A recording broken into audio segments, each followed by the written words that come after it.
Day 6 was just a travel day to Udaipur where I got in and just for the late afternoon, night, before we did a tour on day 7.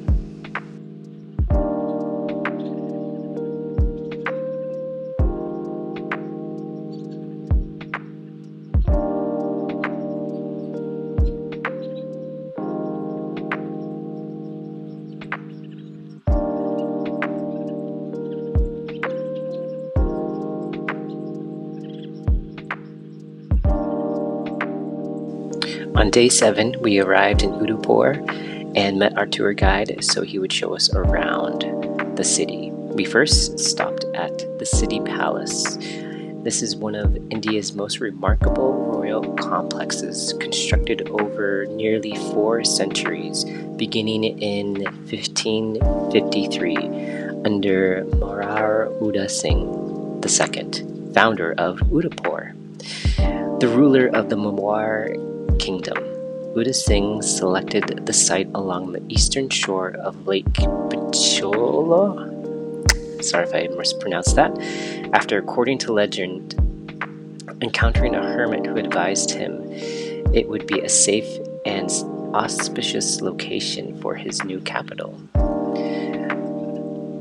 During the period, the Maharis expanded the palace, adding different structures, courtyards, etc., and balconies, towers, gardens, resulting in a fusion of Mughal, European, and Rajput architectural styles.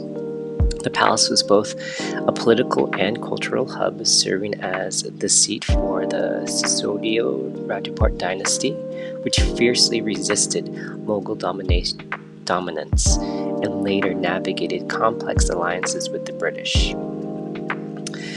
A celebrated history of Mewar's dynasty involves Uda Singh's son and his famed horse, Chiktak, during the Battle of Haldigati in 1576 against the Mughal forces of Emperor Akbar.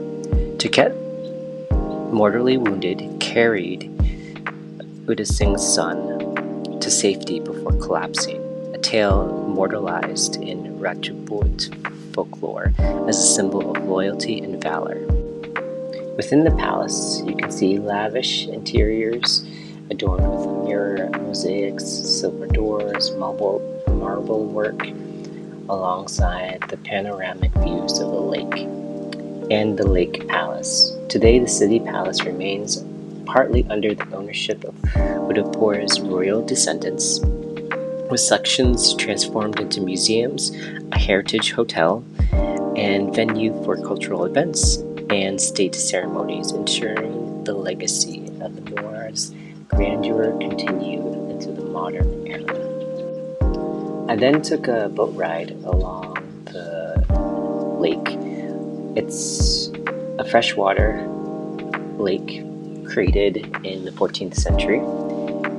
It's obviously famous for its stunning views and several little islands, including one that holds the iconic Lake Palace. The Lake Palace was built in the 18th century as a royal summer retreat for Singh II, and it sits gracefully in the middle of the lake. Made of white marble, it looks like it's floating on water, which makes it one of the most photographed landmarks in India. Today, the Lake Palace is no longer a royal residence, but has been converted into a hotel and like a tourist garden attraction area where you can get off and walk around in the courtyard. You can experience the royal charm and the beautiful surroundings near the lake.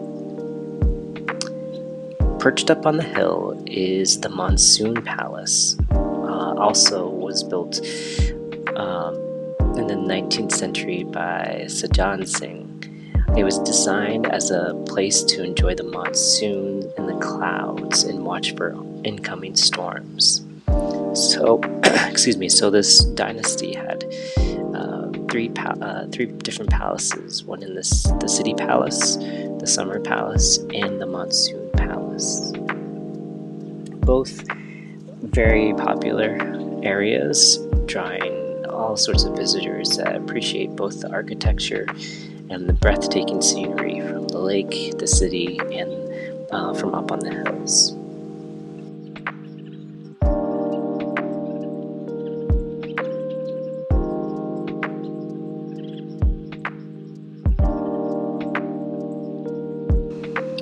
After we went to go see sightseeing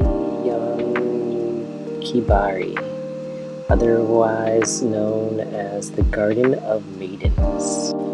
This is a beautiful fountain garden in Udaipur, built in the early 18th century by Singh II for the royal queens and their attendants. This is a peaceful garden which features marble pavilions, lotus pools, marble elephants, and numerous fountains that create a refreshing and serene atmosphere.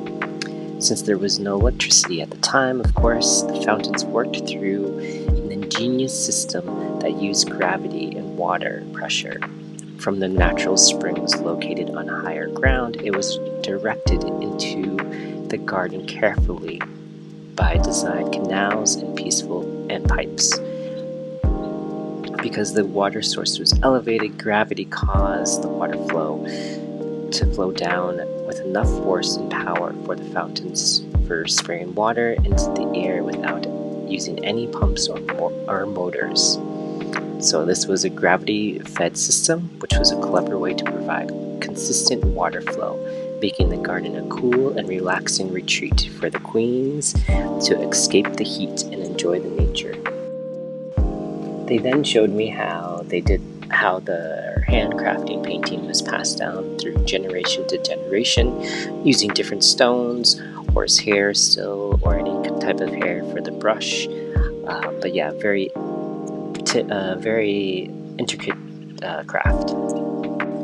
Udaipur is such a wonderful city. It has the mountains, the city life, and the lake. Such beautiful scenery, and yeah, I thoroughly enjoyed it. And thanks to my tour guide for showing me all the spots.